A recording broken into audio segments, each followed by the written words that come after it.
দপ্তর, মনোজ ওরাও, দুটো গুরুত্বপূর্ণ দপ্তর। সুজয়, তুমি যদি একটু বলো যে মনোজ কুমার ওরাও, তার উপর দুটো গুরুত্বপূর্ণ দপ্তরের দায়িত্ব দেওয়া হয়েছে, বনমন্ত্রী এবং পরিবেশ মন্ত্রী।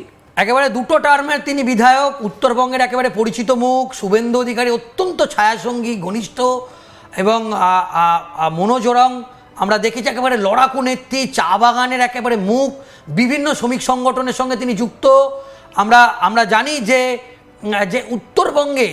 উত্তরবঙ্গের একটা বড় অংশের মানে যারা পিছিয়ে পড়া সম্প্রদায়ের মানুষ, তাদের প্রতিনিধিত্ব করবেন এই মনোজ কুমার ওরাও।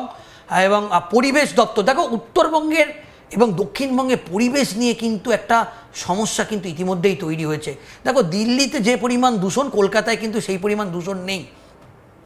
কিন্তু এই 15 বছরের সরকারের আমলে বা 34 বছরের সরকারের আমলে একেবারে রেকর্ড সংখ্যক, লাস্ট 15 বছরের সরকার আমলে যেভাবে শহর বা জেলা থেকে যে গাছ কাটা হয়েছে, সেখানে যে প্রমোটিং হয়েছে, হাই রাইজ বিল্ডিং হয়েছে, সেখানে পরিবেশ দপ্তর অত্যন্ত চ্যালেঞ্জিং যে আগামী দিনে অন্তত 50 লক্ষ গাছ কিন্তু বসাতে হবে গোটা রাজ্য জুড়ে।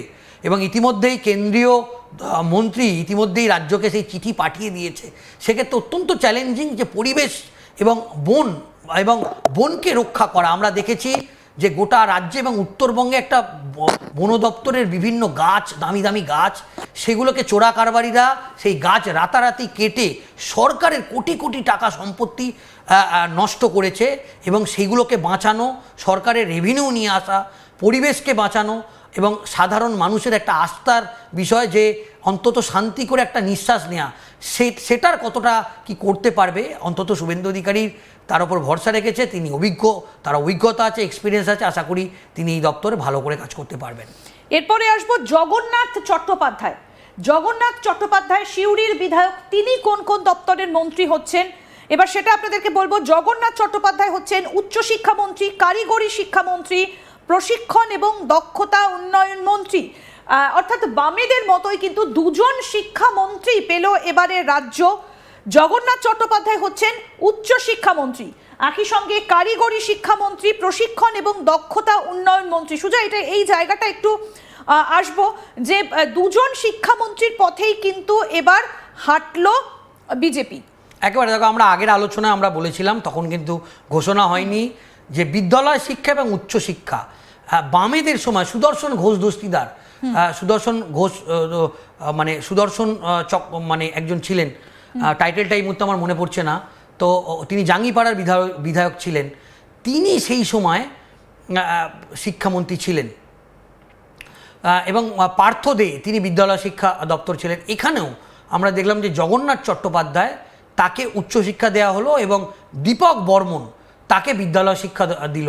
এবং তৎকালীন তৃণমূল সরকারের আমলে 26,000 চাকরি বাতিল শুধু না, শিক্ষা দপ্তরের যে ব্যাপক দুর্নীতি, স্বজন পোষণ, এসএসসি পরীক্ষা, সুদর্শন রায়চৌধুরী, আমরা জানি জাঙ্গিপাড়ার তিনি বিধায়ক ছিলেন, তো তিনি অত্যন্ত একজন ভালো মানুষ ছিলেন সেই সময় বামেদের সরকারের আমলে।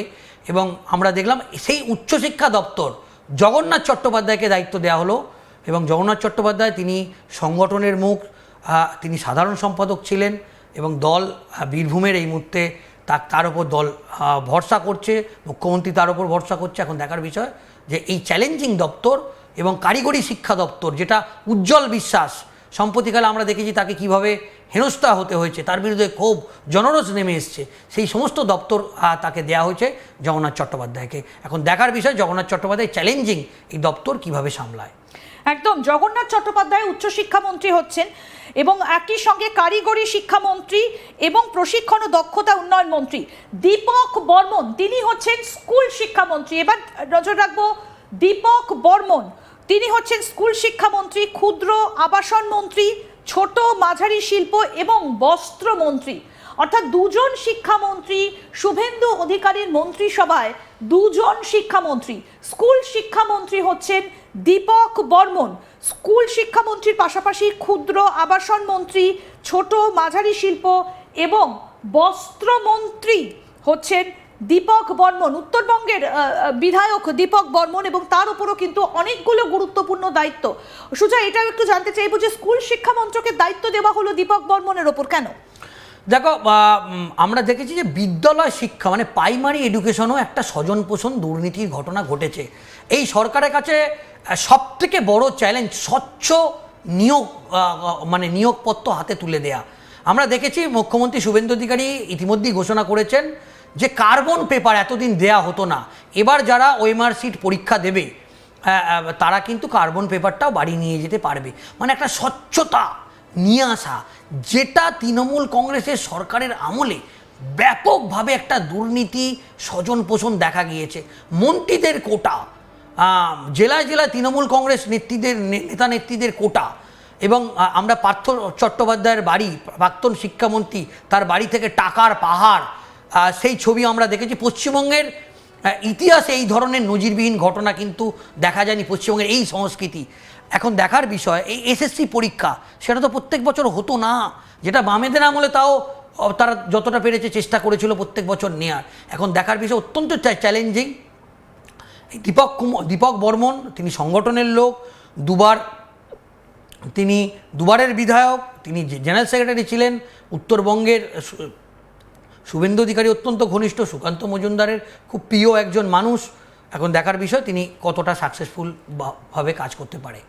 একদম সুজয়, এবার আমরা একটু নজর রাখবো যে রাজ্যের মুখ্যমন্ত্রী শুভেন্দু অধিকারী, তার হাতে কতগুলো দপ্তর রইল। শুভেন্দু অধিকারী মুখ্যমন্ত্রী, তিনি কতগুলো দপ্তরের মন্ত্রী, যেটা জানা যাচ্ছে আরো 7টা দপ্তর শুভেন্দু অধিকারীর হাতে থাকছে। সেগুলো কোনগুলো আসুন দেখি।